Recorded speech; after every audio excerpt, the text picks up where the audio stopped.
The Physical Geology virtual field trip for fall 2020 has 6 major stops, along with some other information about the regional Precambrian geology, the geology of Green Bay, and the Niagara Escarpment in eastern Wisconsin.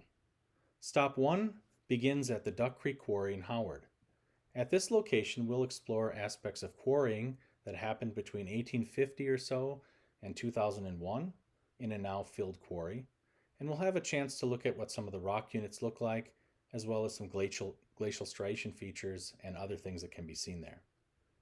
Stops 2 and 3 are in northeastern Brown County that include Weequahic Falls, a prominent and well-known waterfall where the Mayville Formation, a dolomite, sits on top of a softer green Maquoketa shale. The prominent cliffs at Bayshore County Park up in Dykesville include some really interesting features and very unstable cliffs, some ancient rock slide deposits, and other information that'll be useful when we compare that to the east side of the Door Peninsula.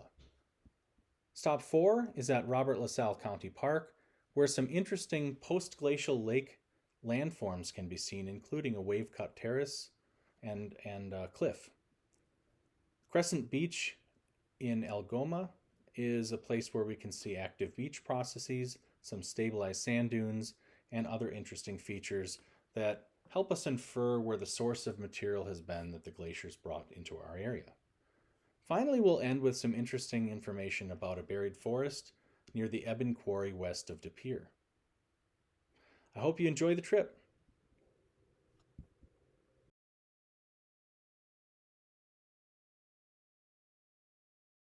The bedrock in Wisconsin is split into 2 major intervals of time, followed by later glaciation as left behind mostly sediments.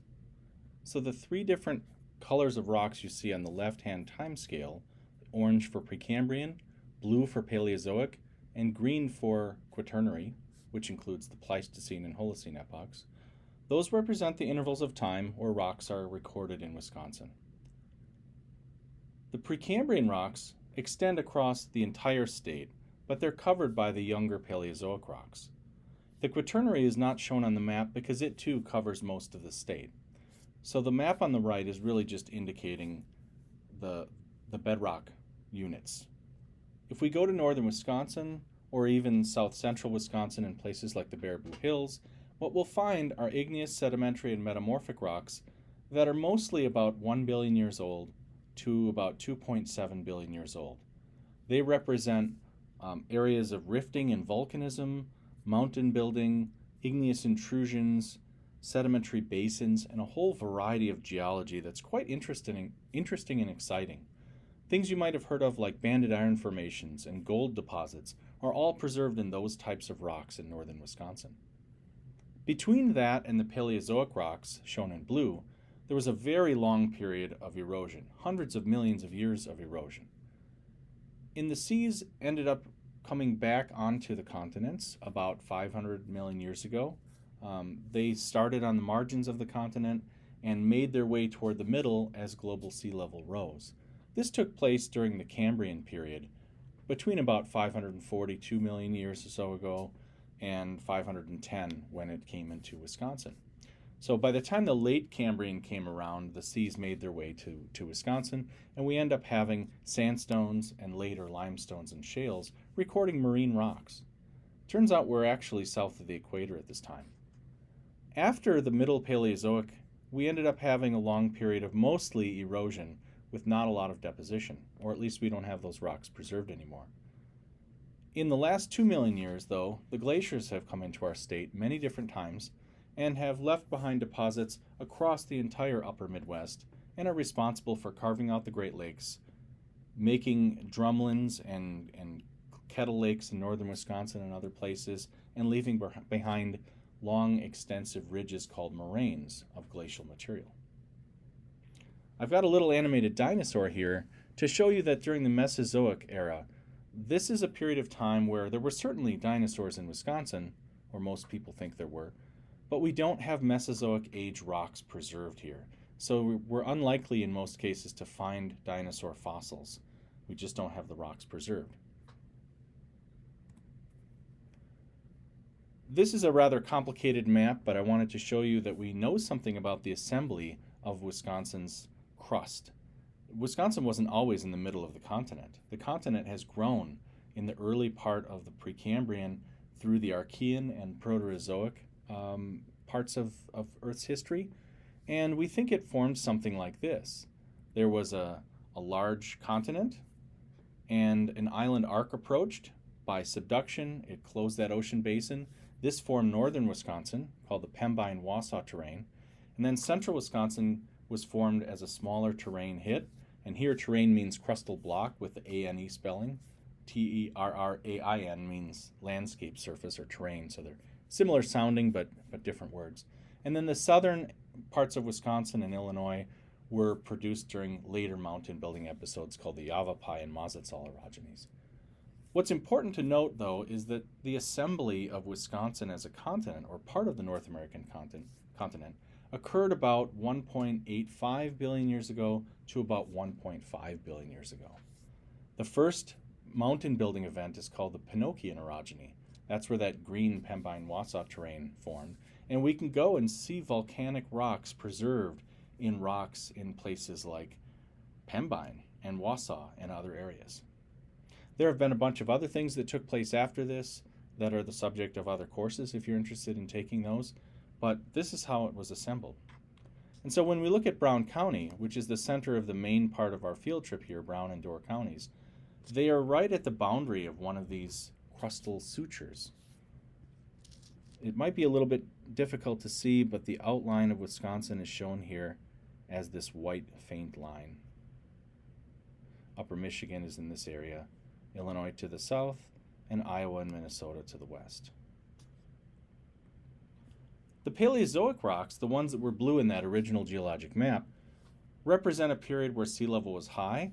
We think they were shallow tropical oceans because of the fossils present, and the main rocks we see are sandstone, shale, and limestone, where the limestone has mostly been converted to this new rock called dolomite or dolostone.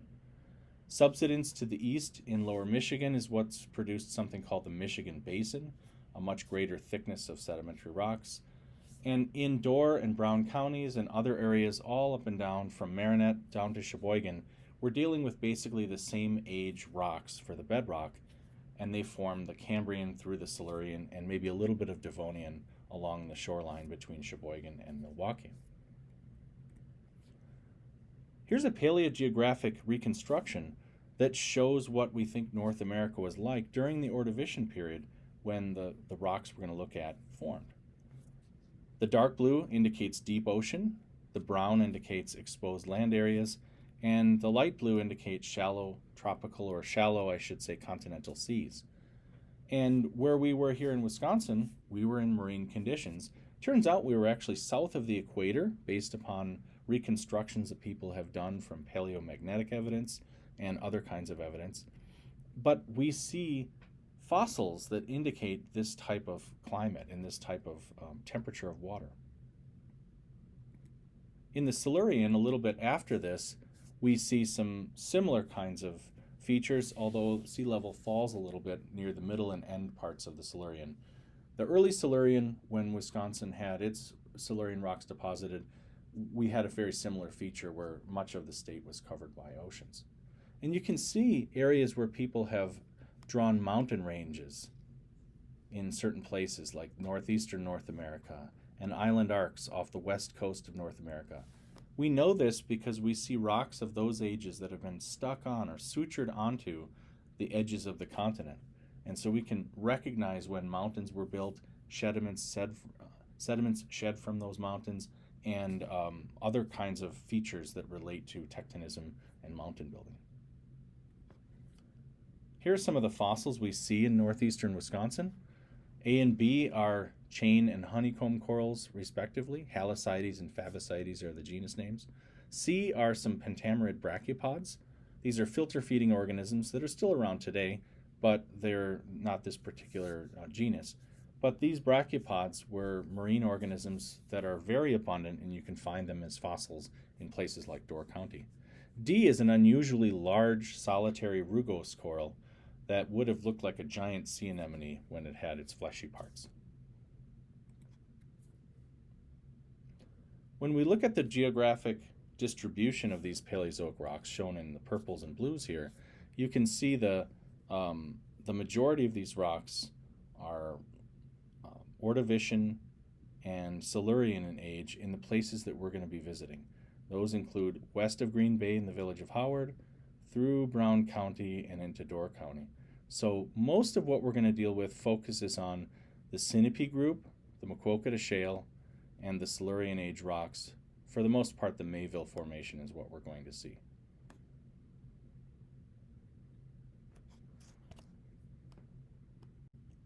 Many of us who live in the Great Lakes region take their existence for granted, or don't really pay much attention to them. We all know they're there, but how they formed and their history is something that is a mystery to many people. The Great Lakes are essentially large basins that have been scooped out by lobes of glacial ice over the last 2 million years. The deep areas of the Great Lakes are well below sea level in most cases. This is not something that rivers could have done on their own, and we don't have any evidence for relatively recent rifting or other kinds of causes of subsidence. Lake Michigan, for example, is 923 feet deep, but Lake Superior is even deeper, and Huron is quite deep as well. On the left, you can see the image of the bathymetry or underwater topography of Lake Michigan, and the northern part, where it's darkest in blue, shows the deepest part of the lake. Green Bay, which is off to the side to the northwest, which is colored mostly in red to orange, is much shallower than the main part of Lake Michigan. This has to do with how the lakes formed. The main trough of Lake Michigan is a very thick and wide layer of the Devonian-aged shale. The glacier had an easier time scooping away this large, sort of deep area. Whereas in Green Bay, it's a really thin layer of shale called the Maquoketa Shale, which we'll see in a little bit, that was extending over only a narrow part of the landscape. To the west of Green Bay, there's an underlying dolomitic rock called the Sinope Group. We saw that at the first stop in the Duck Creek Quarry in Howard. The Door Peninsula is actually the dolomite that's up above the Maquoketa Shale. That's Silurian in age. We'll see that in a little bit here. So these low areas, along with Lake Winnebago, the Fox River lowland south of Green Bay, and even areas south of Fond du Lac near Horicon Marsh, for instance, are all related to the Maquoketa Shale. If we look at the Great Lakes as a whole, all of these lakes, in one shape or another, or one case or another, have been scooped out where softer rocks are preferentially eroded by the glacier, and the harder rocks form either the walls or the peninsulas that stick into the lakes. For example, we know something about the Door Peninsula and Garden Peninsula here in Wisconsin and Michigan, but up here in Upper Michigan, the Keweenaw Peninsula is steeply dipping lava flows that are much harder than the sandstones that have been scooped out of Lake Superior.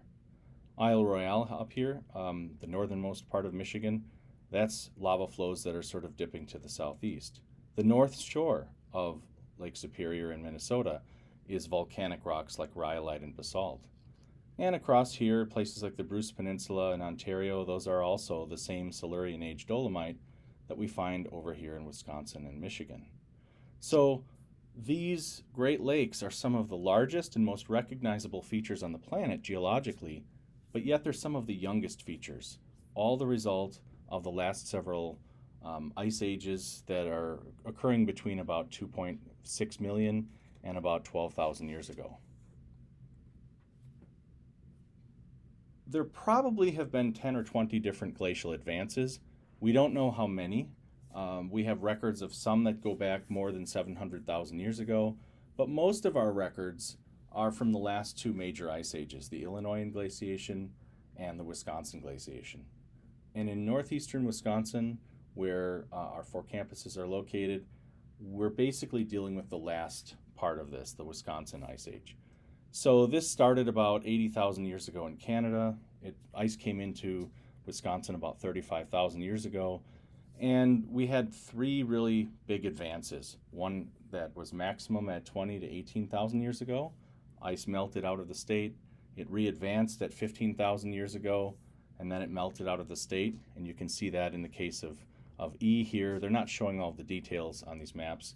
And then ice came back into the state about 13,500 years ago and covered up the Two Creeks buried forest.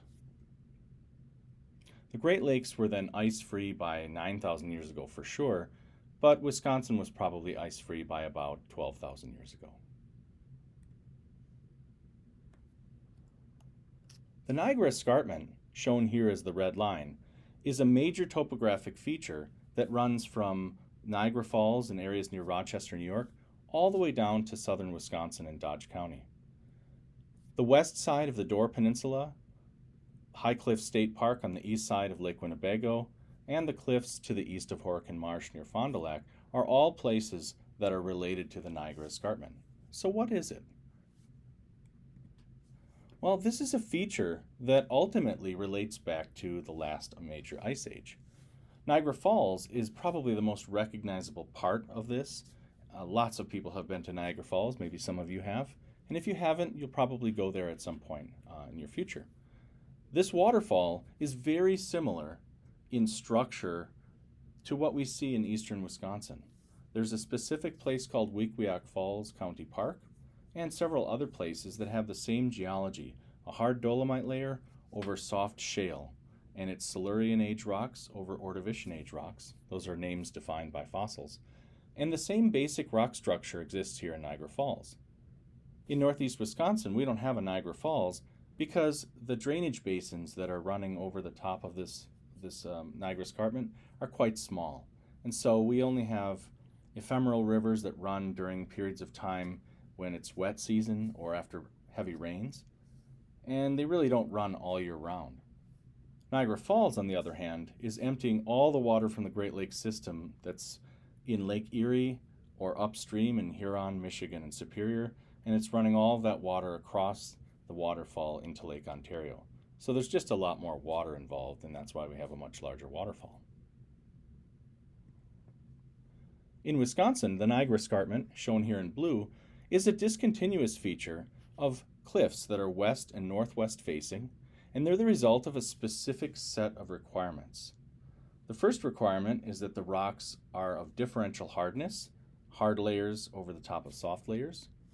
And the second requirement is that you have some sort of tilting, and in this case the rocks are tilted to the southeast. And the third is that you have some sort of erosion to erode away the softer rocks and leave the harder rocks or more resistant rocks standing as cliffs. And this is something that was accomplished by glaciers and the rivers that preceded them. You can see from the tip of Door County here in Washington Island all the way down the west side, this blue line indicates the position of the Niagara Escarpment. In Brown County, it sort of is present on the Green Bay campus, although it's not very tall. But other places up here, Peninsula State Park and others, it can be a nice 200 feet or so, fairly substantial cliffs that are formed. High Cliff State Park on the northeast side of Lake Winnebago is a very well-known exposure of the Niagara Escarpment, and you can go and look at old quarries that were there. So what's the Niagara Escarpment made out of? It's made out of dolomite over the top of shale. I want to remind people, you might hear or I might say limestone on occasion, but technically there is no limestone in eastern Wisconsin. Limestone is made of calcium carbonate, usually in the form of calcite. The resistant rock here, though, is dolostone, sometimes called dolomite, and the mineral is dolomite. Instead of calcium carbonate for calcite, dolomite has a slightly different chemical formula. 50% of the calcium is substituted for by magnesium, the Mg here. And so this is actually a very different mineral, and it usually forms by limestone that has been changed by some sort of magnesium-bearing fluids after deposition. It can be seawater or modified seawater. It can be some other kinds of basinal brines. Evaporated seawater is a very common source of dolomite. That's a part of the science that's still not fully worked out, exactly how dolomite forms in all cases. The key is that dolomite and limestone tend to be more resistant to erosion than compacted clay, and that's what shale is. So the difference in erosion between shale and these carbonate rocks is what's responsible for forming the Niagara Escarpment. So why is there a Niagara Escarpment? They exist because of these differentially eroded, tilted rocks, and rivers followed by glaciers eroded the soft, muddy rocks out. So the trough of Green Bay, the trough of Lake Michigan, and even the trough of the other Great Lakes was produced by glacial erosion over the last 2 million years or so.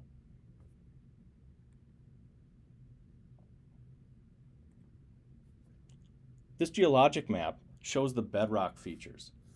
Northwestern Wisconsin has the gray of the Precambrian rocks that we saw. So those are the things like igneous, metamorphic, and metasedimentary rocks that are over 500 million years old. Most of them are a billion years old or older. The brightly colored rocks that are on here that form a bullseye pattern underneath the state of Lower Michigan, as well as sort of the U-shaped set of rocks here in Wisconsin, those are Paleozoic age rocks with a little bit of Jurassic, the green in central Michigan, that are sedimentary rocks mostly marine in origin. And these marine rocks have fossils in them that tell us that these were warm, shallow waters. We see things like reefs and other limestone-like rocks in some cases.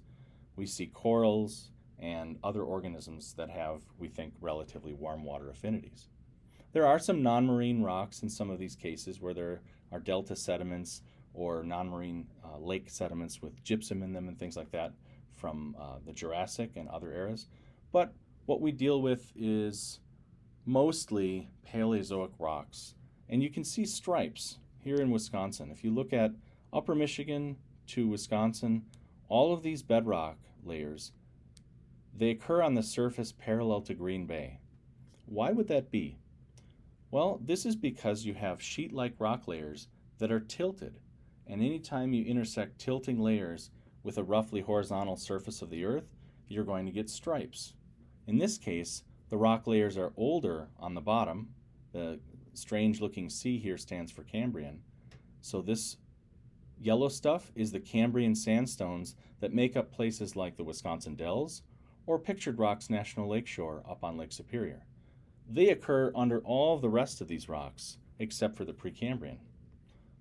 The other rocks, the baby blue-colored and green-colored and brown-colored Ordovician age rocks, are sequentially layered on top of those. These rocks once extended across probably most, if not all, of the Precambrian gray areas, but they've been eroded since then. The younger rocks, which we're going to see today, are the Silurian age ones, shown here sort of in this purpley color.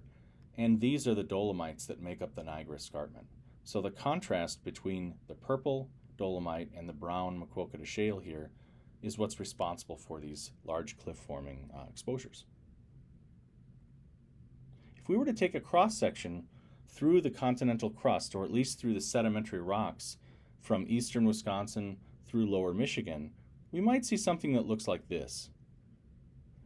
This is vertically exaggerated, but we can tell that underneath lower Michigan, there's a sag in the crust where a lot more rocks have been allowed to be deposited over the last 500 million years. Again, these are marine rocks, but there's a basin forming process where the crust sags a little bit, maybe only 10%. So if you think about how thick the continental crust is, it's about 40 kilometers thick. Well, this particular basin is 4 to 5 kilometers thick of sediments. So only about 10% of the thickness of the crust has sagged down, allowing space for these rocks to fill. But that's enough to cook rocks and make petroleum resources. So oil and gas are common in lower Michigan and not in places like Wisconsin. And we have a lot thinner sedimentary package than what you'd find in places like central Illinois or central Michigan where these basins occur. Why was there a Green Bay lobe of the ice? Well, this map shows some of the major lobes as they are recorded, at least in the state of Wisconsin, with an inset map in the upper right showing the large, or sort of the maximum extent during the Pleistocene epoch of glaciation. The Superior, Chippewa, Wisconsin Valley, and Langley lobes are all the smaller lobes up in the northern part of the state that degraded rapidly and left behind lots and lots of kettle lakes. The Green Bay and Lake Michigan lobes were two much larger lobes of ice that came out of Hudson Bay. Where they merged together, we have the Kettle Moraine, and out in front of these areas are places either that were never glaciated, like the driftless area, or places that had been glaciated in much earlier periods of time, like areas in Janesville and to the south, or areas such as Marathon County where Wausau is. The Green Bay lobe of the glacier is something that formed probably because the Door Peninsula split apart the ice sheet a little bit, and the low spot of Lake Michigan kept the Lake Michigan lobe there. A deeper, thicker shale area could be scooped out. And the Maquoketa Shale here in Green Bay could be scooped out because we have a low spot as well. And the ice follows, each time the ice advances, it follows the preferentially low area. That's what ice is going to do, flow to lower elevations. If we were to take a cross-section just through northeastern Wisconsin, and you can see this cross-section goes from Shawano County through Brown County and into Kewaunee. So this is just at the lower end of Green Bay. You can see that the rock units are tilted here.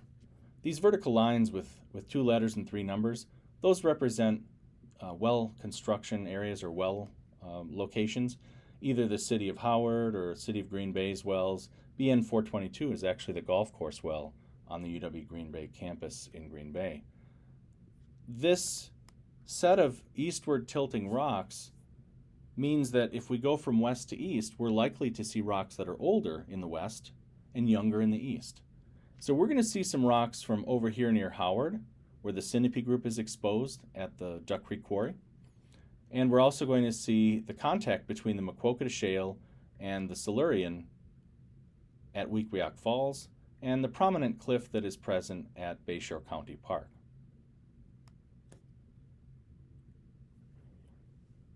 The figure on the left, I think, is a really great example of how you can see that these rocks are tilted. So this cartoon shows the dolomite layer in yellow, and this subdued darker blue layer here is the Maquoketa Shale. And the underlying Sinope group, another relatively hard rock, is shown here in bright green. So all of these rocks were probably continuous for tens or hundreds of miles to the west, but as the rock layers were tilted and afterwards have been eroded, the lowland of Green Bay, Fox River, Lake Winnebago, and even areas to the south like Horicon Marsh are places where this stuff has been eroded away. The column of rocks on the right, we call this a stratigraphic column. This preserves pretty much most of the rocks we're going to see in northeastern Wisconsin. The Cambrian sandstones down here were the yellow units in the previous map. The Sinope group, where we're going to see the rocks at Duck Creek Quarry, they're located here. So the Platteville and Galena formations make that up. We're going to see the contact between the Brainerd member and the Mayville formation without the Nieder ironstone at that location. This particular contact is really something that's present at the base of the Niagara Escarpment all along Door County. And most of the rocks present along the lakeshore, while they might be covered up by glacial sediments, they're made of dolomite. And these dolomite rocks have exquisite fossils such as honeycomb corals and chain corals, sponge fossils, brachiopods, and a whole variety of other fossils that are pretty interesting marine fossils. These are the things that we'll see as fossils preserved on Algoma's Crescent Beach. Sometimes we have drill core available, and this particular pair of boxes, each box has 10 feet each. I just wanted to show you the difference between the dolomite on the left and the shale on the right. The shale is basically compacted clay, and when it sits around in the surface environment, it gets wet and it kind of turns into mud. And you'll see Professor Malone look at some of this material at Weequahic Falls. So again, the Silurian dolomite is right here. The bottom unit is called the Mayville Formation, and the Maquoketa Shale is here. This box actually happens to be from the Scales member, but it shows you the significant contrast here between the two units. So Weequahic Falls will look like this. I've got some video of it. It's kind of interesting. And this is one of many waterfalls, although small, that exist all the way from sort of southern Door County all the way through into Fond du Lac County and Calumet County. Brown County has probably the largest share of these in places that are both on public and private property. The most interesting and accessible ones are places like Weequahic Falls County Park and Fonferix Glen County Park, both in Brown County. So, what did the glaciers leave behind? Well, it depends upon where you are. In some places, the glaciers left behind very little, maybe a few centimeters, or nothing at all. In other places, they've left over 100 meters or 330 feet of glacial sediment. In fact, there are some places in southern Brown County, for instance, where there are buried bedrock valleys that are 100 meters deep, not far from the escarpment that's fully exposed at the surface. In places where we do see significant thicknesses of glacial sediments, they're often sculpted by the glacier's movement, leaving behind interesting features such as drumlins or other kinds of ice-related features. Where the rocks glued into the bottom of the ice have scraped against the bedrock, those leave behind ice flow indicators like glacial striations, chatter marks, whalebacks, and many other features. The soft sediment here leaves behind streamlined features, like these in Green Bay. Some of these linear features here are related to sort of mega flutes or long drumlins. Many of these other features, especially in the southern Green Bay lobe, are drumlins, maybe half a mile to a mile long. And you get other features here like the glacial moraines, the parts left behind where ice was melting, and left behind ridges. These ridges can be 100 or 200 feet high, and they're quite recognizable from some of the highways like Highway 39 or I-39. This topography, if you take a look at this, is very different than what you see in the driftless area. The driftless area in southwest Wisconsin has dendritic stream patterns, whereas if we look at the drumlin areas here in Dodge County or near Campbellsport, they're very, very different in appearance than what we see in the driftless area. Even up here near Green Bay, there aren't a lot of the standard dendritic drainage patterns, at least sculpted or incised into the rocks like we see in southwestern Wisconsin. They're quite different. The low areas of Green Bay, Fox River Valley, Lake Winnebago, and down here at Horicon Marsh are all to the west of the Niagara Escarpment. So the Niagara Escarpment is not very obvious here because of the sun angle that they put on this artificial diagram. This is a shaded relief map that has to do with elevation. But the Niagara Escarpment traces out this sort of pathway here. It's present in this area. It's present at High Cliff State Park, areas down near Ledgeview and Chilton, and then all the way to the south here, south of Fond du Lac, where it eventually becomes covered mostly in the subsurface. The materials that we see left behind by the glacier are quite variable. They can be glacial outwash or sands and gravels. This is the stuff that we'll see at the bottom of the exposure at Robert LaSalle County Park along Lake Michigan in southern Door County. Or they can be glacial tills, just unsorted debris left behind by the glacier, with clay, sand, silt, and even boulders mixed together. The final stop, which is covered by Professor Jacobson, he's going to show us some aspects of Glacial Lake Oshkosh. Glacial Lake Oshkosh left behind these varved or layered laminated sediments, silt and clay couplets really, that indicate annual layers of melting and freezing in a lake that was out in front of the glacial ice. So imagine the Fox River. The Fox River, if we go back to this diagram, flows to the north. It flows from Lake Winnebago, out by Appleton, Neenah, Menasha, and so on, out to Green Bay. That means that Green Bay and Lake Michigan are the lowest elevation in all of northeastern Wisconsin. Well, what happens if you park a large mass of ice up here in Green Bay? The meltwater from that ice fills up the low area in front of it.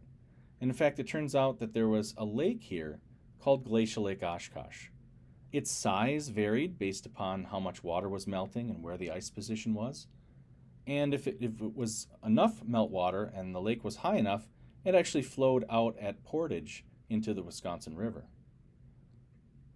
But at other times, as the ice margin moved south or north, Glacial Lake Oshkosh changed its volume. It sometimes spilled out of areas like the Neshota West Twin River or the Manitowoc River or even the Kewaunee and Onapee rivers. But what was left behind in this lake are very fine, thin layers of silt and clay, and that's what Dr. Jacobson will show us.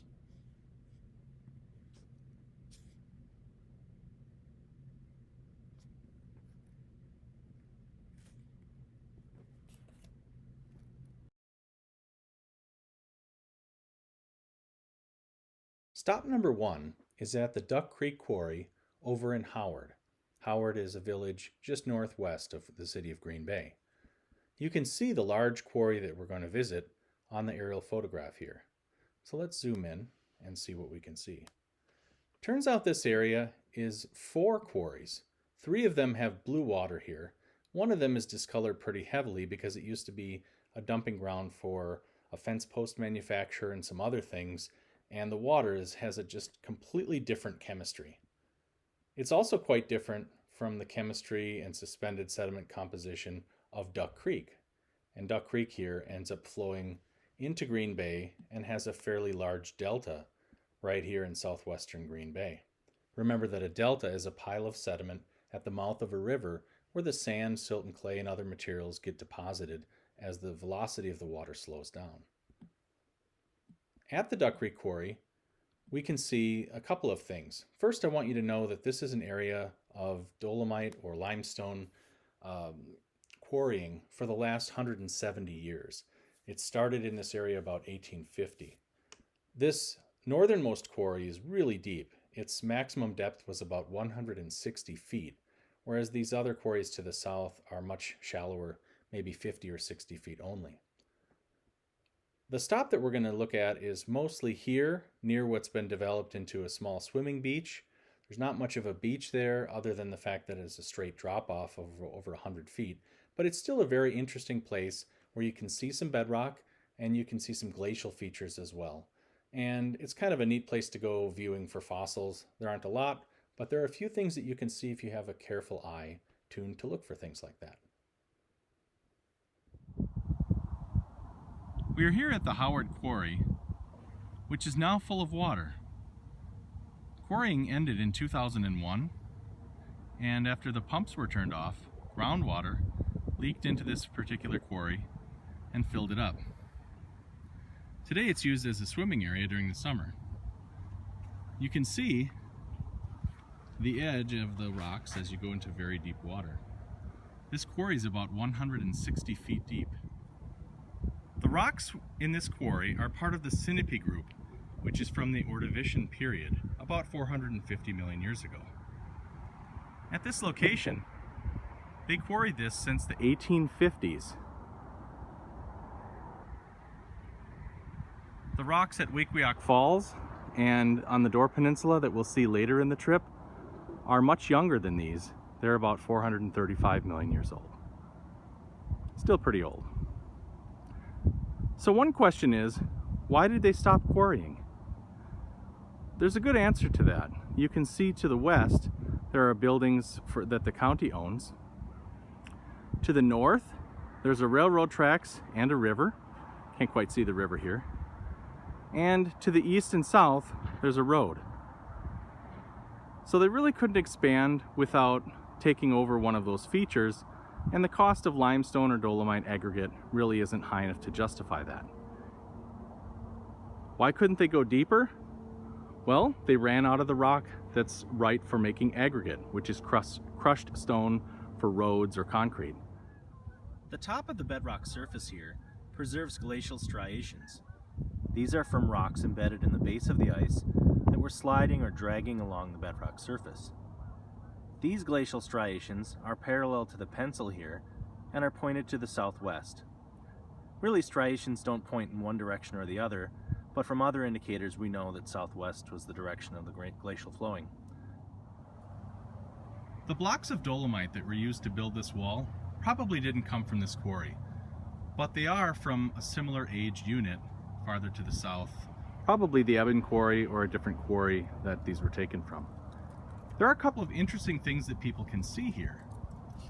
Here's an example of a fracture, a vertical fracture in this rock that was cemented by calcite and iron sulfides. What's left of the iron sulfides are now the rusty spots. The white patches are actually the flat sheet, or what's left of it, of calcite that cemented this fracture together. Kind of an interesting way of looking at things. The white coating you see here only occurs on one side of this block. It's only 1 millimeter or 2 thick, and it represents the coating that was put into a fracture. The fracture is now the side of this particular rock, and the other side of the fracture is on some other block that was taken out of the quarry. This material is made of calcite, and it was put in place by hot water systems that came through these rocks. The hot waters made minerals such as pyrite, galena, sphalerite, and many other Mississippi Valley type suite of minerals. Based upon some of the work that I've done as a part of my dissertation project, we know that these fluids were hydrothermal brines, and that the calcite was the latest stage of these, and probably cooler and a little bit more fresh than the other brines. This block shows a contact between two layers and a really well expressed set of burrows. All the wormy things that are in here represent organisms that burrowed like worms, marine worms such as serpulid worms or polychaete worms, and other organisms like trilobites. So here's my fingers for scale. The sugary texture that you can see in this rock is the dolomite crystals.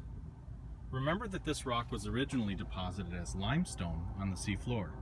Calcite was the primary mineral, or something like it called aragonite. The dolomite formed at some point after the rock was deposited. We call this process diagenesis, and lots of different things fall into that category.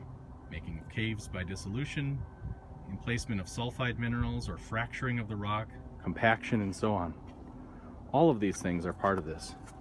Here's a good example of some chert nodules. These white pieces that are in the rock that probably are either localized fossils or sometimes burrows that have been replaced by silica. If you remember back to sedimentary rocks, chert or flint or jasper are microcrystalline quartz, and in this case it's deposited by water. Here's some excellent examples of burrows. The contrast in color of the two different types of dolomite lets them really stand out.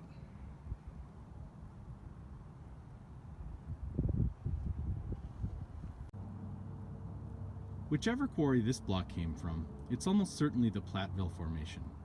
This really distinctive burrowing pattern is characteristic of the Platteville Formation, along with an occasional chert nodule. So that white thing is made of microcrystalline quartz that replaced a blob-shaped area in this dolomite. These are very obvious chert nodules. The white material is chert, and the light brown material is dolomite.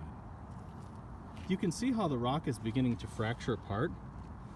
The chert kind of swells like this, and it does the same thing in concrete that it is in this particular rock. It's not the kind of material that quarry operators or concrete producers like to have in their concrete, so they generally avoid this material whenever they can. If you look around at least the Green Bay area where chert is pretty abundant, and you look at the pockmarks that you see in many concrete surfaces, it's typical that you'll find a white mark underneath, because it's a piece of chert that has caused that concrete to sort of spall off as a little pocket. Here's a rather interesting feature in the rock, but it's not natural.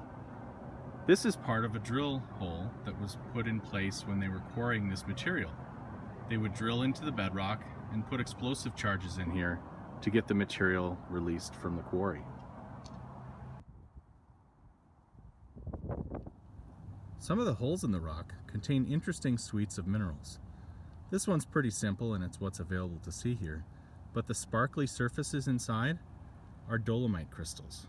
Those dolomite crystals formed at temperatures about 60 to 100 degrees Celsius in the presence of a brine 5 to 10 times saltier than seawater. Some pockets can be very large, like this one that's at least 20 centimeters long. That mineral right there is pyrite, and down here as well, and all these darker materials that are partially oxidized after quarrying. They're sitting on a base of dolomite crystals that are coating this particular fug. There's some pyrite that's bright and golden color in the sunlight. Here's some dolomite and pyrite crystals that occur together.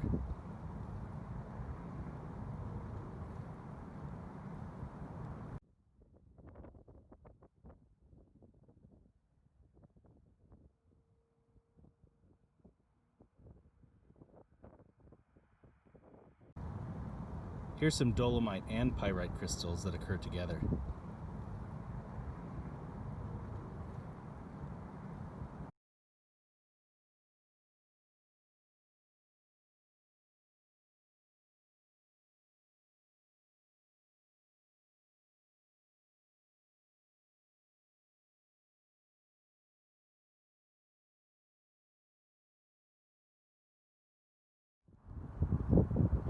There are some other fossils that you can sometimes see. This is part of the stem of an animal called a crinoid. People call it the sea lily, but it's really not a plant. It's actually an echinoderm related to a sea star. Instead, it was attached to the seafloor by a column of calcium carbonate discs like this, and it was a filter feeding organism that ate plankton. They're still around today in the oceans. They often broke apart into little discs like these. And these are called crinoid stem segments, or crinoid columnals. It's most likely that this rock is part of the Galena Formation, which is just above the Platteville Dolomite.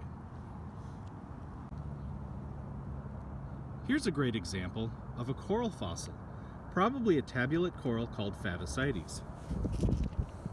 Each of these vertical tubes is where the coral animal would live, and together it formed a colonial organism. The little horizontal trapdoors are things that would have been secreted by the animal as it grew upward when the coral body grew. Here's another coral fossil. This piece is probably upside down, but you can see the honeycomb shape up here on the top. The animal was probably growing that way, and during a storm or some other kind of event, this small coral was probably turned upside down. What's really cool here is that you can see this dark feature. That is a sphalerite crystal, zinc sulfide, one of the important ores in Mississippi Valley type minerals. Wisconsin gets its name as the Badger State because of the lead mining and the lead miners that burrowed into the hillsides during the 1820s and 1830s with Wisconsin's first metals rush, really the nation's first metals rush. They were looking for lead then, but it turns out there's a lot more zinc available in minerals like sphalerite. Here in eastern Wisconsin, these minerals tend to be very small, low volume parts of the rock, so we don't have any economic lead or zinc mines that have ever operated here. But southwestern Wisconsin, northeast Iowa, northwestern Illinois had a lot of lead and zinc mining until about the 1970s. Here's a piece of a fossil called a cephalopod. Cephalopods are squid-like organisms from the Paleozoic and Mesozoic eras, and this one you can see the chambers, those vertical lines, and the tube part that's oriented parallel to the pencil was the main part of its body.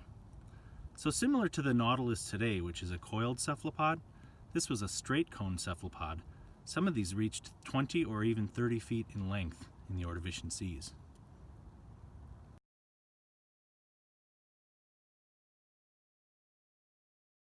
The Niagara Escarpment is probably the most significant topographic feature that occurs in eastern Wisconsin. It can be seen all along the eastern part of Wisconsin from the western edge of the Door Peninsula, down through parts of Green Bay and east of Appleton, especially at High Cliff State Park, and all the way down on the east side of Lake Winnebago through Fond du Lac and areas into Dodge County. So areas near all four of the UW Green Bay campuses have the Niagara Escarpment nearby. In Marinette, it can be seen across the bay in the cliffs that are exposed on the west side of the peninsula. On the Green Bay campus, it's actually exposed in an old quarry on campus, as well as other areas nearby, such as Bayshore County Park and Weekbeok Falls. Straight west of Manitowoc, the High Cliff State Park, a prominent feature that can be seen here as this green forested stripe. That's the Niagara Escarpment. Stands very high above Lake Winnebago. And for those who are in Sheboygan, in areas near Fond du Lac and to the south, you can see all the way down to Ashippun and places like that. You can see the Niagara Escarpment and find roads where you drive across it. Places like the Oakfield area, there's an Oakfield shale pit. That represents similar kinds of geology to what we would see in Wikbiak Falls in the green shale of the Maquoketa shale exposures.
What we're looking at here is part of the Maquoketa shale, which actually shows a decent bit of variation in this area.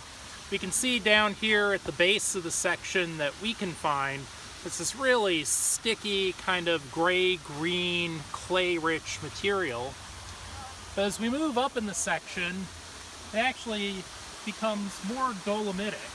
We see a bit of a transition where there's still clay-rich layers that are recessive into the slope, and harder, more resistant to erosion dolomitic layers that become more and more prominent until we reach the base of that overhang there, where the overlying dolostone forms the resistant cap to this little valley.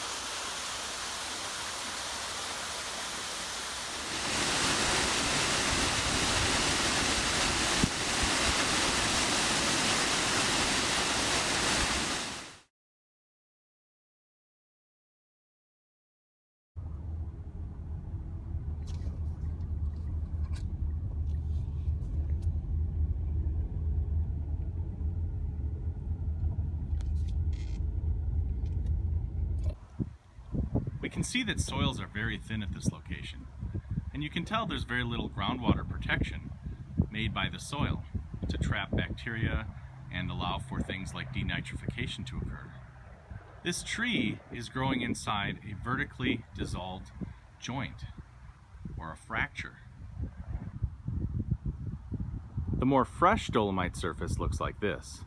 This was exposed by blasting about 40 years ago when this road was made. Here's an excellent example of a karst feature.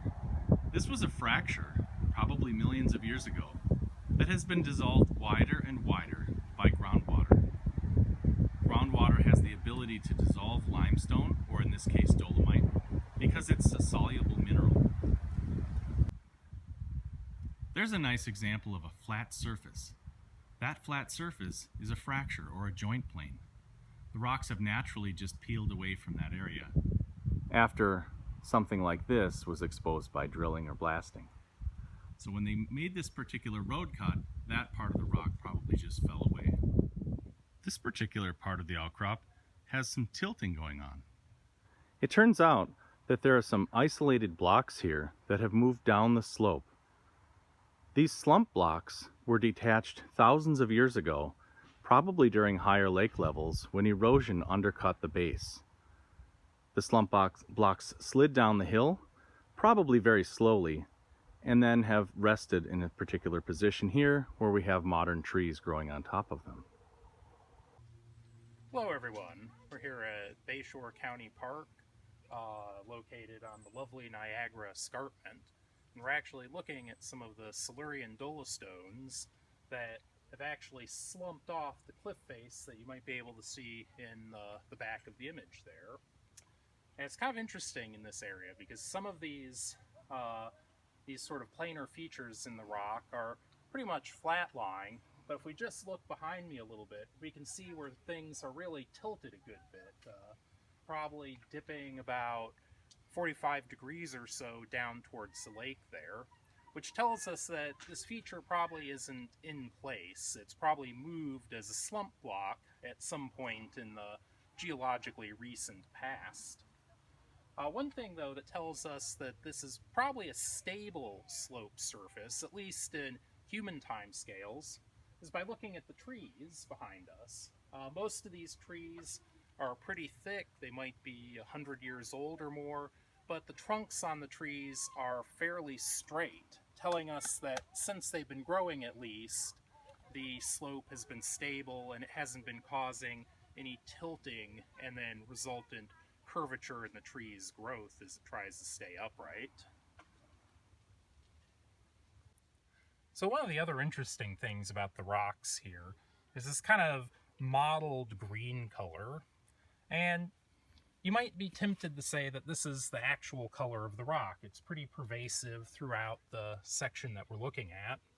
But if we take a look at an area where the rock's been freshly broken, like over here, we can see that really the interior is this sort of tan color, very light brown color, and that suggests that the actual color of the rock is kind of like we've seen in lab, just this sort of boring tan, and that the green must be coming from something else that doesn't penetrate into the rock. And over here, we can see a few areas where there might be a little bit of moss growing on the rock, contributing to the color. A lot of this might be cyanobacteria, a blue-green algae, that's just forming a thin microbial layer on the surface of the rock and staining anything that hasn't been freshly cleaned or broken this kind of neat mottled green color.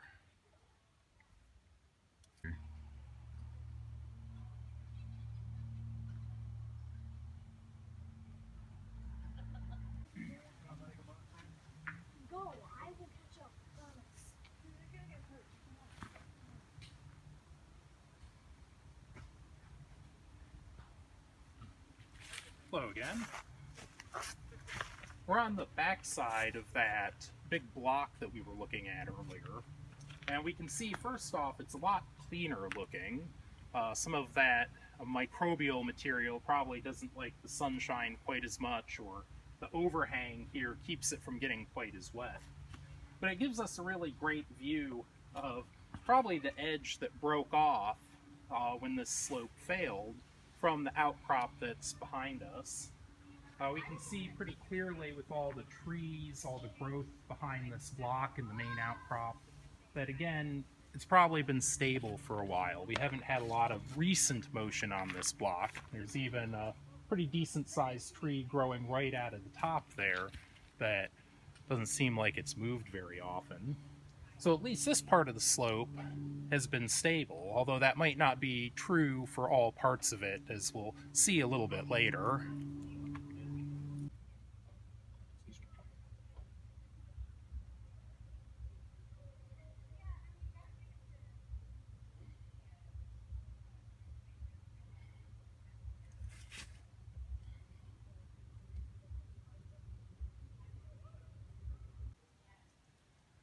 So we can see a bit of a close-up of those two different rock units that form the slumping, or the possible rockfall area in the future, you can really see that this cherty dolomitic material is really weak. It's fractured. It's pretty easy to wiggle some of these rock pieces out. I mean, I can even pick a few loose pieces out pretty easily. And if we look above, we can see that there's a nice contact where this cherty, fractured material really just sharply transitions into the more thickly bedded, or thickly layered at least, dolomite that's just stronger mechanically. It isn't broken up nearly as much, and it's a much stronger rock.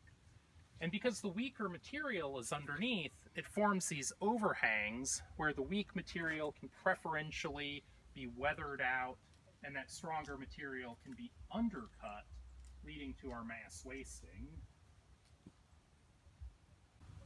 So behind us, we can see an example of the slope that's probably a bit less stable. If we look over here, there's some nice cracks where this material seems to be separating from the rock face. And we've got a difference in mechanical strength between some of the layers. The lower portion here is a very chert-rich layer that, as you can see, has fragmented. It's broken up a lot more easily than the layers above, which are more of the dolostone. Now, this is stable for the moment, but not for a long term. And we could think about this in terms of what sort of mass wasting this might form into once that slope destabilizes. We could think about it in terms of, forming a slump block or a rock fall or some sort of creep feature.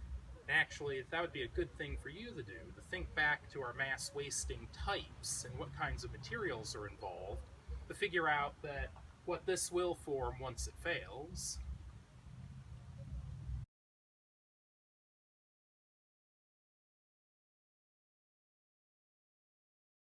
Alright, so hopefully you've had a chance to think about this. I think this would probably form a rockfall type of event. We've got basically rock material rather than a lot of soil or a lot of water being mixed into the system there. And I think it'd be pretty easy to imagine this large crack just pulling away from the face of the cliff, and that material rolling down the slope, crumbling and breaking up as it goes, probably being stopped on this terrace on top of some of our earlier slump blocks or our earlier failures, hopefully not making it down to the parking lot or the lake where it might cause a problem with human structures. Here's another example of where we can see that weaker, cherty dolomitic layer preferentially weathering out to generate, in this case, a pretty impressive overhang. This isn't the kind of place I'd be comfortable sitting down and waiting too long, because a lot of that material could become unstable as it's undermined, and it doesn't take much to set that rockfall in motion. Hi everyone, this is Professor Luchai, and I'm the filmer today, and I wanted to show you what it's like to stand directly underneath this overhang. Kind of scary a little bit, but some of these blocks are really close to being ready to fall. And it's a natural surface. If you have the county come and tear these down, then the next ones behind it would probably be in danger of falling as well.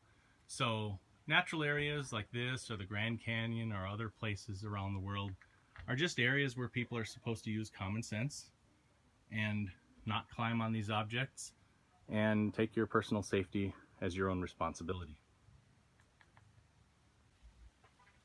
Here's part of the escarpment where there's not so much microbial growth, and you can see it's more of a buff or light brown, maybe a little bit of a reddish color in places where there's iron oxide.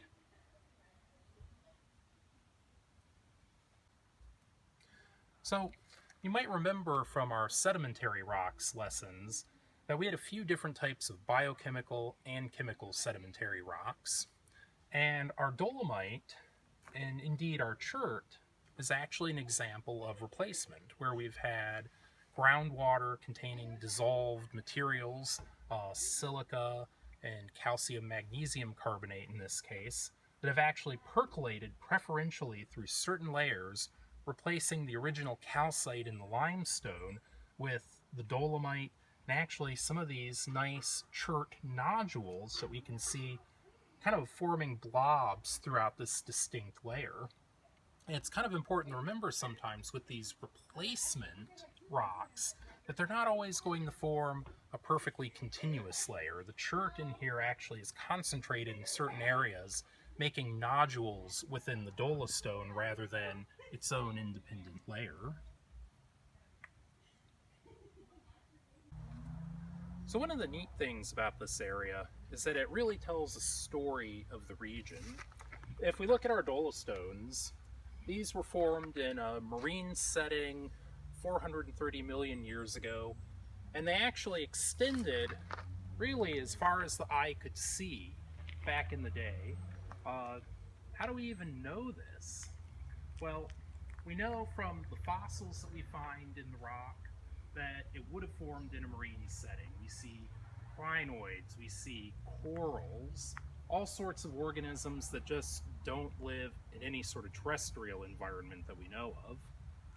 The limestone was replaced by the dolomite and the chert later on in its history. And if we want to fast forward to much more recent times, Green Bay out here really is just kind of the end of the story, or the recent part of the story, where these continuous rock layers that carried on for miles and miles to the west were eroded by the bulldozing effect of the Green Bay lobe of the latest glacial episodes, clearing out this topographic low that later filled in with the meltwater from those glaciers, forming Green Bay and the other portions of the Great Lakes that we see today. This block has robust layers on the top and cherty layers down at the base and on the backside toward the lake. Those connect up with the overhang here and the cherty layers below. In between, there's actually a little valley. It's not a valley produced by erosion, rather, it's something related to the mass wasting process. The Niagara Escarpment forms the east side of Green Bay. This escarpment is discontinuous, but it can be followed all the way from the UW Green Bay campus to the tip of the Door Peninsula and then onward into Michigan. Off in the distance, we can see the Niagara Escarpment as a bluff way out there.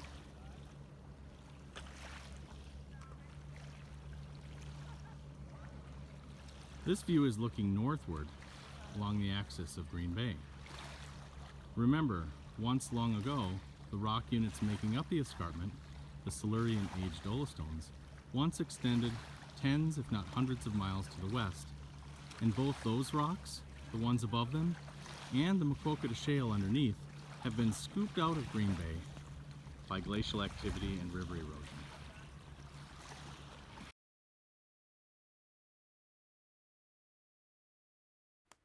Over in the areas near Bayshore County Park and areas even close to the Green Bay campus, what we tend to see are rockier shorelines with steeper cliffs, and these extend all the way north at Potawatomi State Park near Sturgeon Bay, and all the way up to Peninsula State Park up in northern Door County, and on to Washington Island, Rock Island, and other places, even up into Michigan. So the steepest cliffs tend to be along this part.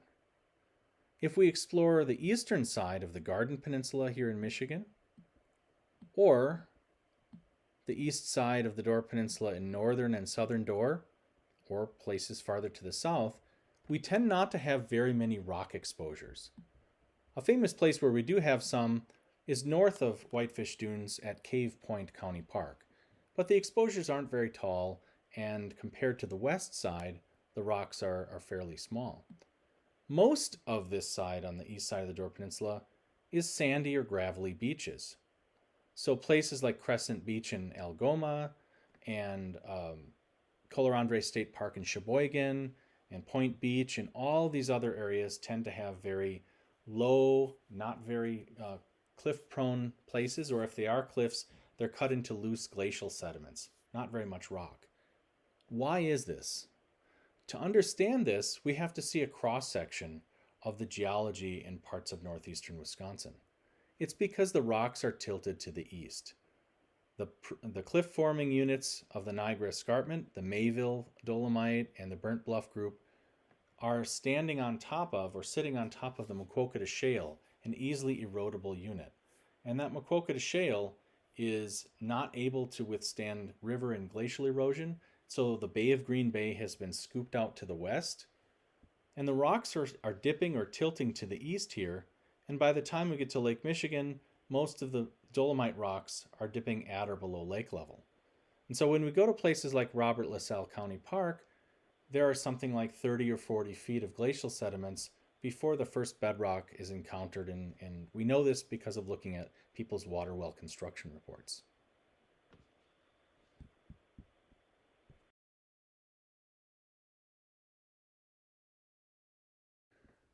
One of the neatest places before the county makes repairs is this eroded shoreline along the Lake Michigan shore. We can see some of the exposed sands and gravel and really interesting organic rich layers with buried wood preserved in the freshly cut, actively eroding shoreline. There's also a very flat area here that's in the grassy area in this photograph. That represents a terrace or a wave-cut platform from higher lake level. And then this ridge of trees that, as I zoom out a little bit, you'll be able to see here, represents a fairly steep cliff, but that cliff is not made of bedrock. Instead, it's a cliff eroded into glacial till, unsorted debris left behind by the glacier that was eroded during a time of a much higher lake level. So this view is looking kind of west-southwest, and we're going to be exploring first the shoreline here, and then some of these other areas.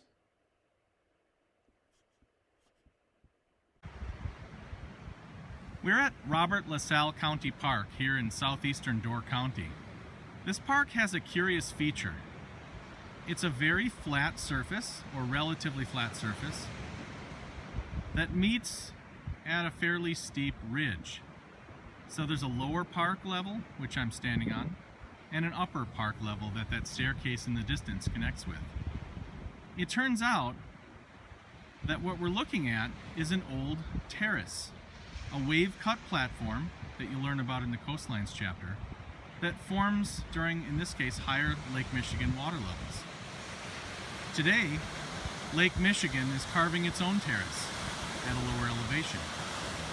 And just over the edge here, there's a cliff, and you can see the sign, no unsupervised children, because there's a straight erosional drop-off due to high water levels in the last 2 years for Lake Michigan. But about 5,500 years ago, glacial Lake Nipissing, or Lake Nipissing as it's called, had water levels about 25 feet higher across both Lake Michigan and Lake Huron. The entire region shows evidence of cliffs and terraces that were eroded during this phase, called the Nipissing phase. This is also exposed along Nicolay Drive at the UW Green Bay campus, and we have a very similar ridge cut into glacial sediments, just like what we're looking at. In the distance, we can see the wave-cut shoreline from the Lake Nipissing phase over 5,000 years ago. That material is made of glacial till, unsorted debris left behind by the glacier. Inside of it is sand, silt, clay, but along with things like cobbles and boulders. When the waves winnowed away that material and cut the terrace in this lower level, the rocks were left behind as a lag deposit. Today's erosional feature has the same kind of material. Here we have a cobble beach and a wave-cut shoreline here. And underneath here, these cobbles have been scoured into the feature below that's been eroded. Just a few years ago, this concrete piece sticking out, that's where the shoreline was. So there's been something like 20 or maybe even 30 feet of erosion along this coastline. When we look at the wave cut feature here, what we can see is a dark black line and that black line represents organic material. But underneath it, we can see some really interesting features where rounded cobbles of various types of dolomite, gabbro, other igneous, sedimentary, and metamorphic rocks exist. And the scallop features we're looking at here are probably the lag deposits from the Lake Nipissing shoreline, or Lake Nipissing lake level phase that was higher than today's lake level.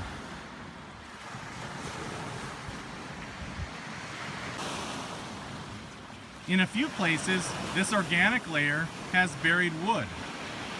Up here we can see some features. It's hard to know exactly what these are, but these are buried fragments of wood that are in this organic rich horizon. So what geologists often like to do is take samples of that, run it through radiocarbon dating, and determine the age. Then we can fit specific geologic features or geologic processes into a time context. Was this related to the Lake Nipissing high stand? If so, it should be about 5,000 years old or younger. Is it the Two Creeks buried forest that's present across northeast Wisconsin? If so, it would have to be much older than that, maybe 13,500 years. So these are questions that geologists would resolve if someone were to do a project like this. Student projects are often available for curious people that want to do some sort of project that answers a geologic question or an environmental question. These are the kinds of things that make people really excited, I think. So we're on the shore of Lake Michigan here, and we can actually see some active sedimentary processes going on right here as that new beach terrace is being formed. We can see these trees, some of which are still alive, telling us that this is a very recent erosive event that have actually just been undercut and dropped down into the lake. If we look at the actual beach, though, it's dominated by these rounded gravel clasts. Really about as big as my hand. And we notice that even though this erosive face is pretty muddy, pretty sandy, all that we're seeing on the beach itself is the gravel. If we look out to the water, though, we can actually see the process of sorting occurring in real time. The water near shore is carrying away all of the finer material, the sand, the silt, and the clay. It's currently suspended in the water because the waves are too high energy to let it settle. We're actually washing the gravel on the beach clean as the water sorts out the finer particles and carries them offshore, probably where they'll be deposited in a lower energy environment. So one of the interesting things we can do with our sediment is think about where it came from, what we call provenance. If we look at the bedrock for this part of Wisconsin, it kind of looks like this. It's that dolomite like we saw at the Bayshore County Park. Maybe a little different color here, but pretty representative of what we see in the southern Door County area. We do see a lot of clasts of that dolomite that washes up on the beach. I'd say something like 75–80% of the gravel and cobbles on the beach is dolomite like this, just rounded chunks of rock, maybe with some vugs in them, some of them with some nice fossils. We can see some honeycomb corals in there, some vugs or other fossil material, probably dissolved out. Beautiful example with some bryozoan fragments, maybe some crinoid fragments in there. So most of the beach is dominated by this sort of material, but what's interesting is we see a whole suite of igneous and metamorphic clasts as well. Everything from diorites, kind of showing that classic salt and pepper texture, nice piece of granite with that pink potassium feldspar in it. We see more mafic rocks as well. A little piece of gabbro here, dominated by pyroxenes and plagioclase, and actually different basalts showing either porphyritic textures, these just sort of aphanitic rocks, or this kind of interesting, what we call amygdaloidal texture of basalt, where the gas vesicles have been filled in by minerals like calcite. Our metamorphic rocks are pretty interesting as well. We see a few gneisses where you can see this beautiful banding, and in some cases even a bit of igneous material on the side of the cobble, maybe telling us that these rocks were such a high metamorphic grade that they had started the milt a little bit, allowing for some igneous material to actually collect adjacent to the metamorphic rocks. Some of these, like this beautiful greenstone, probably came all the way from Canada. And that actually opens up a little bit of an idea of where do these rocks come from if they're not from the local bedrock. We have igneous rocks that can come out of Canada, parts of the Upper Peninsula of Michigan or even northern Wisconsin have igneous and metamorphic rocks like that. But the local bedrock, the dolomite, can't provide any of that. We also see some other sedimentary rocks, like this sandstone that comes probably out of the mid-continent rift system, which is related to the emplacement of these basalts that we see, most commonly in the Keweenaw Peninsula and the shoreline along Lake Superior. There's one more interesting rock. We see lots of fragments of different rock types within this. We might be tempted to call this a conglomerate, but this is actually an example of a man-made rock, a piece of concrete that has been washed around on the shoreline and actually been subjected to the same erosional processes that form our other gravels.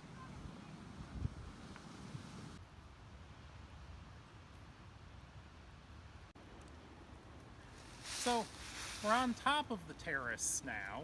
We can see that there's this very flat area kind of going back out towards the main road. A lot of these nice straight trees. And actually, as we start looking down the slope, we can see that even though there's a pretty sharp break here, that our trees are very straight, going just right down the hill to the lower level of the terrace, the old shoreline for the glacial lake.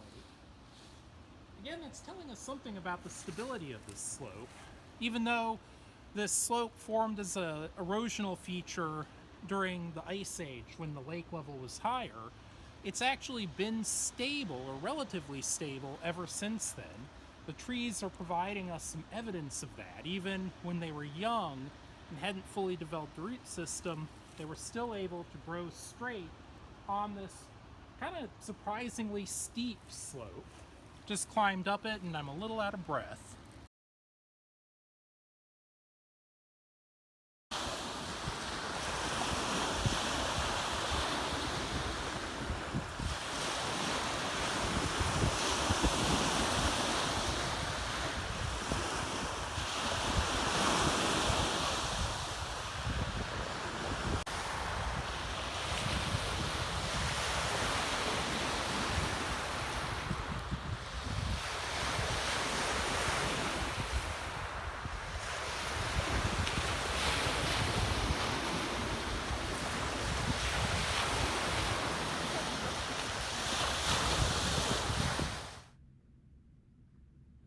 Let's take a closer look at some of the rocks found on Crescent Beach. This one is a small pebble of granite. You can see the edge of the pebble there. And if we look at it a little bit closer, what we'll see is that we see orange or pink. That's the potassium feldspar. There's a little bit of quartz that appears a little bit gray here. There's not a lot of quartz in this rock. And then there's some black material, dark greenish black. And you can see the cleavage in the lower left, some of the areas that are kind of shining brightly here. Those are probably hornblende or maybe some augite. And I think this rock is similar to a granite, but it's called a syenite. It's sort of a quartz pore granite. But these are the kinds of things that we see brought from Canada, maybe upper Michigan or northern Wisconsin, depending upon when the glacier flowed and which direction it flowed. But these are not local rocks. Let's look at another one. This particular example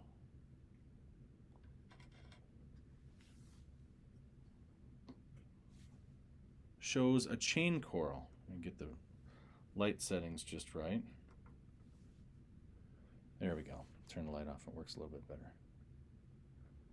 This is one of the coral fossils we found on the beach, and each of these corallites that have been replaced by quartz now, those are where the individual animal lived. So this is a colonial coral fossil. They look like chain links when you're looking at the coral from up above. This is a great example of one of the Silurian fossils that we find that's probably locally derived from rocks in the Niagara Escarpment area of Door County and places like that. Others, like this honeycomb coral,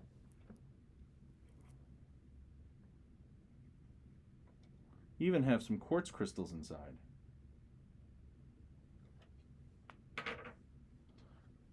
Sometimes rock fragments like this one here, this is a chert. There are fossils of brachiopods in cross-section that we can see. These sort of half-moon shapes and other curved lines on here are actually the cross-sections of shells, in this case pentamarid brachiopods. And all of this was limestone that was replaced by silica or quartz in the form of chert. And what we're looking at are hard chert pebbles left behind on the beach. So if you go to Algoma Beach and you want to find fossils, looking for the chert and looking for replaced fossils that were once in the limestone is one of the best bets to find something interesting. Here's another one that shows some of the interesting coral walls. This is probably another honeycomb coral. Not the best preservation, but they're the kinds of things that you can find, and they're rather interesting.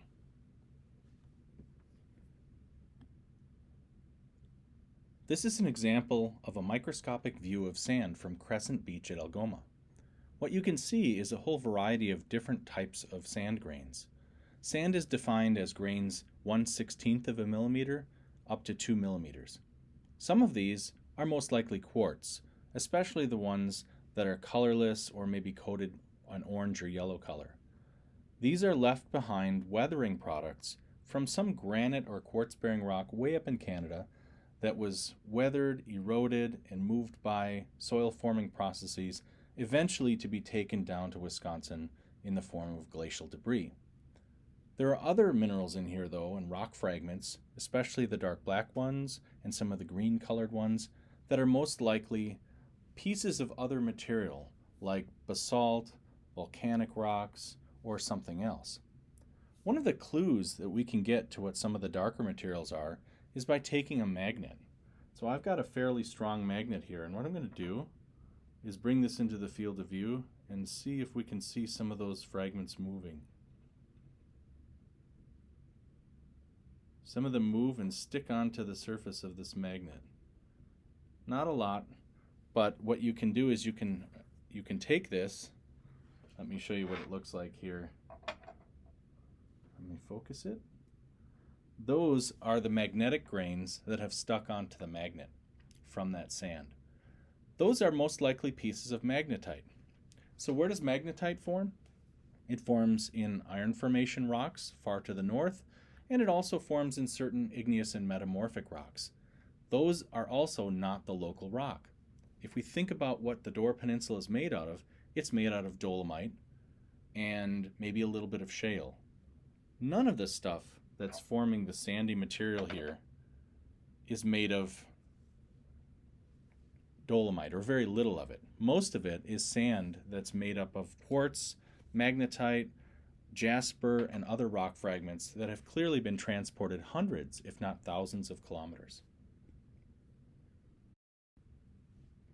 Let's explore this at a higher magnification. If we zoom in and focus, we can see that these grains are very different. Most of them are transparent and colorless. These are almost certainly quartz. Those that are a little bit more orange colored or gray colored are also probably quartz, and maybe garnet, feldspar, and a few other minerals. The darkest minerals are likely to be the things made of magnetite or other rock fragments and pieces of coal that have washed up on the beach from boats and things like that. There are some very interesting minerals. There's a silvery mineral in the middle there. In fact, there's kind of a pink mineral right there in the middle of the screen. That pink mineral is most likely garnet. That's what garnet looks like in sand grains.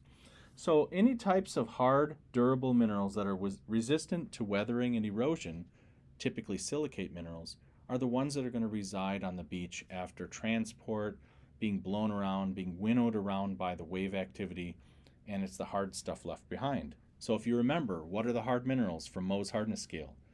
Feldspar, especially quartz, and other minerals that you saw in lab included magnetite that was harder than glass, garnet, which was very much harder than glass, and several other minerals too that are accessories in silicate rocks.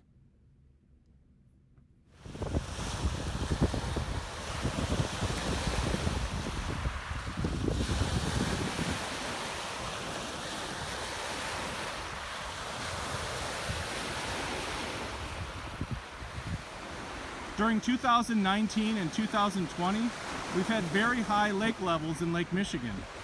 One of the results has been erosion of the shoreline. They've added riprap, or large blocks of stone, to help armor the shoreline in places like this Chamber of Commerce building here in Algoma. The high lake levels have also eroded into the sand dunes and other parts of the bluffs all along Lake Michigan, in some cases resulting in collapse of homes, trees, and loss of land acreage. The dune sand tends to be very well sorted, and in this case is very fine grained. This is the material that's been blown away from the beach by onshore winds, and they've collected here in these small, partially stabilized dunes. However, along the Lake Michigan shoreline, there are thousands of different dunes, especially on the Michigan side of the lake. The footage from near the Crescent Beach Boardwalk shows some small, mostly stabilized dunes along Crescent Beach. But there are other examples that you can explore in the eastern Wisconsin area. These include Whitefish Dunes State Park up in northern Door County, as well as Kohler Andre State Park down near Sheboygan. But I want you to know that there are many other sand dunes and large sand dune complexes along the Lake Michigan shoreline. Lake Michigan is considered the largest collection of freshwater sand dunes in the world. It doesn't necessarily have to reflect a desert environment to have sand dunes. So let me show you a couple examples of these.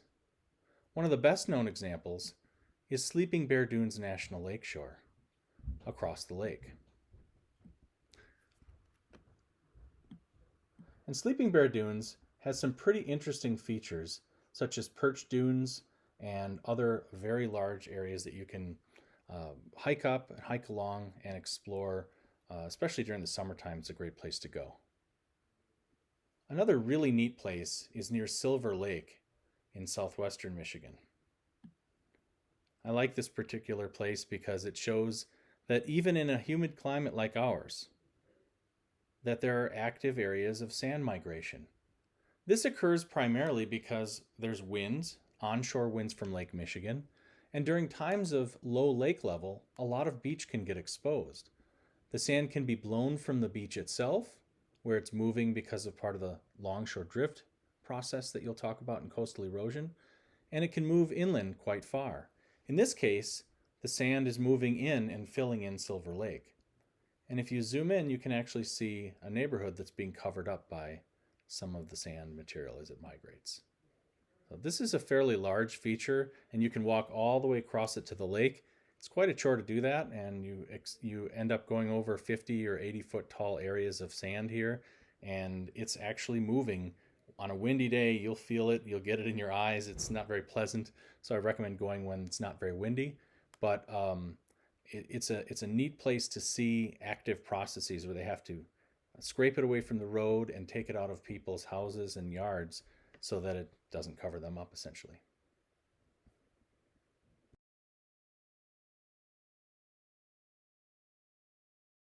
The Eben Quarry, just west of De Pere, is an area of active quarrying in the Sinope group, an Ordovician dolostone unit that's beneath the Maquoketa Shale.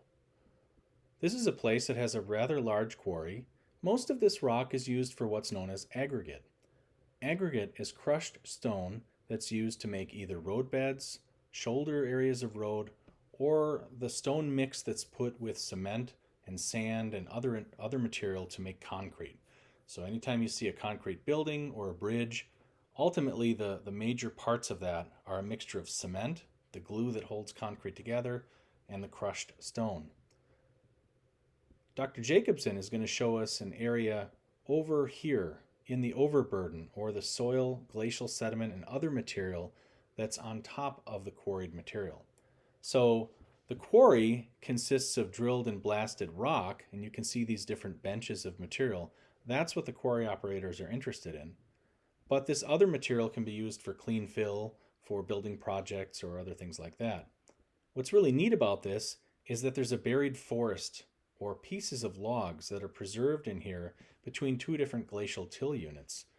They happen to be about 13,500 years old, and they're part of the Two Creeks Buried Forest, which is widely recognized across northeastern Wisconsin. It's mostly spruce logs and other things, but they get up to be about a foot in diameter, and you can find them 10 feet or more in length in some cases. So this is a pretty neat place to see some geology. And on occasion, we'll be able to take some field trips for courses like sedimentology or glacial geology to quarries like the Eben Quarry.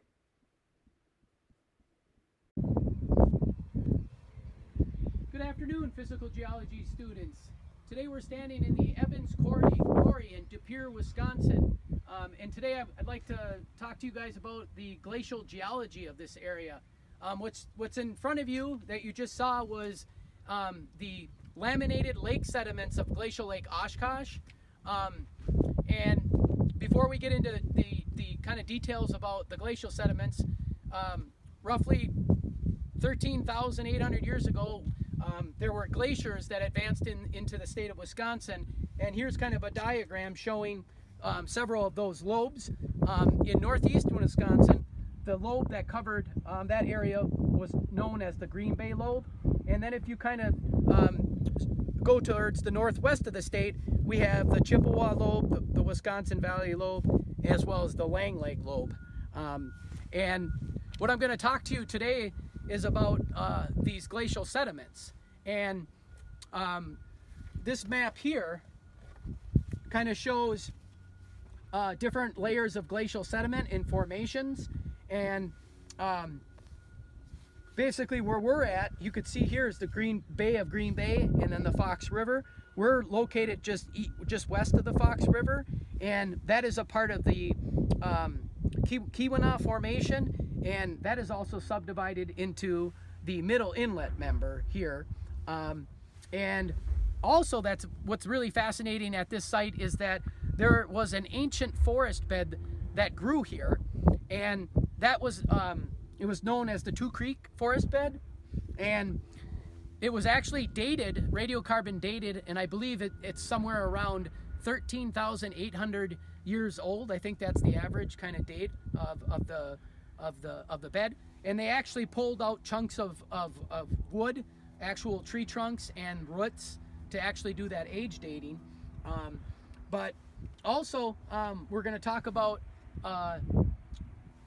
subglacial tills, and these are layers of sediment that were actually compressed underneath the glacier and then were later deposited.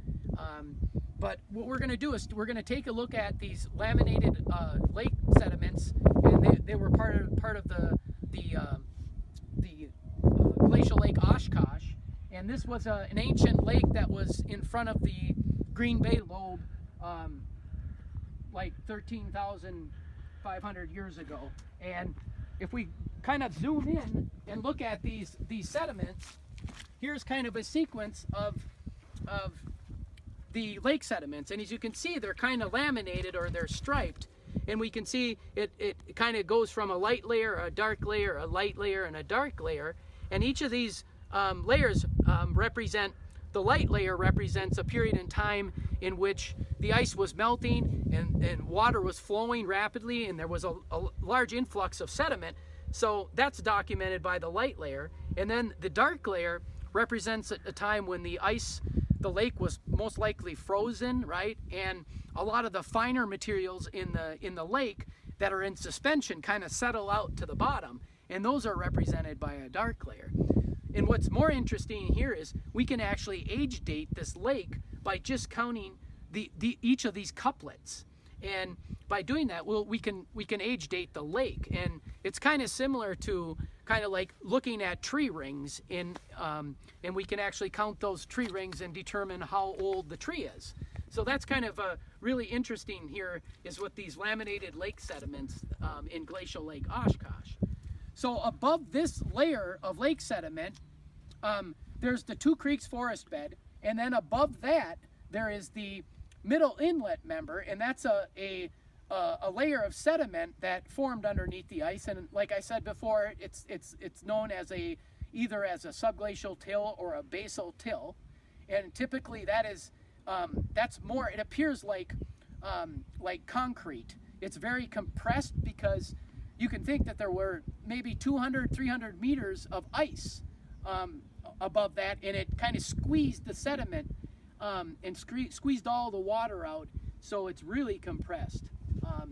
And that's kind of a characteristic of subglacial till.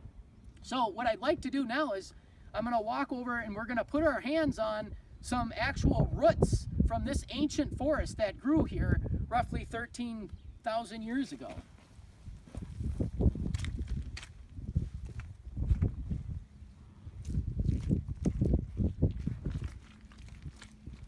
So as you can see, as we're walking, you can kind of see there's a really nice section where you can see the kind of the striped or banded appearance of those laminated lake sediments right there.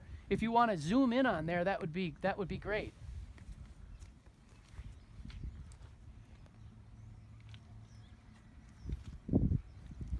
So now let's take a walk a little further down here, and we're going to actually put our hands on this ancient forest bed. You can see this large kind of root that's sticking right in. It's sandwiched right in between the lake sediments and that overlying middle inlet member. And it's just fascinating. I get really excited when I can put my hands on this 13,800-year-old piece of wood. So this is the actual root that's 13,800 years old. And right here it's sandwiched. My hand represents the boundary between the lake sediments, the glacial Lake Oshkosh sediments, and then above that is going to be this other till layer that was formed underneath the ice. So this is kind of a really important boundary. My PhD advisor did some research. I published a paper on the Two Creeks forest bed. So now we're going to kind of look at how do we know that actual ice was here? Well, we can actually see it. Actually, the glacier ice is going to move over the bedrock, and we're gonna see what it leaves behind. And if we take a walk over here, I've kind of cleaned off the bedrock here with my snow broom here, and so this is what it's showing here. Is it's showing these scratches on this bedrock surface, and we can measure the orientation of these lines, and that tells us which way the glacier moved. And I've got my Sharpie here, and what I can do is these lines, I'll emphasize these lines here in this is a highlighter, okay? But these lines are in the direction. You can see these scratches that are trending in this direction, and here is a big kind of arrow right here for you to see that, and I can kind of color that in here to show you, okay? This concludes the virtual field trip for physical geology during fall 2020. Please feel free to reach out to one of your instructors or to me, Professor John Luchai, if you have any further questions. I hope you have a great rest of your semester.